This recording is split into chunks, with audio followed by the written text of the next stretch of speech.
চলো বন্ধুরা, আজ তোমাদেরকে নিয়ে যাই মাঠে।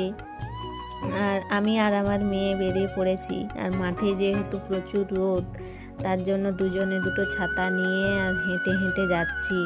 তো ওকে দাঁড়াও দাঁড়াও করতে করতে এখানে ধপাস করে পড়েছে। আবার উঠে হেঁটে হেঁটে যাচ্ছি দুজনে। তো এই যে দেখো, এখানে কারা যেন চারা ফেলেছে, আর ওই দূরে আমাদের গাড়ি নাঙ্গল করছে মাঠে। আর এখানে আমাদের চারা ফেলা হয়েছিল।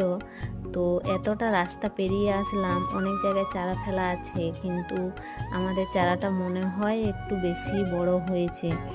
আর তারপরে দেখতে দেখতে এখানে দেখি 3-4টে শামুক ঘোরাফেরা করছে। আমার মেয়েকে যেই বলেছি এই দেখো শামুক, তো ও তো জলে নামার জন্য অস্থির। কিন্তু আমি ওকে জলে নামতে দিইনি, কারণ প্রচুর কাদা। তারপর এখান থেকে দুটো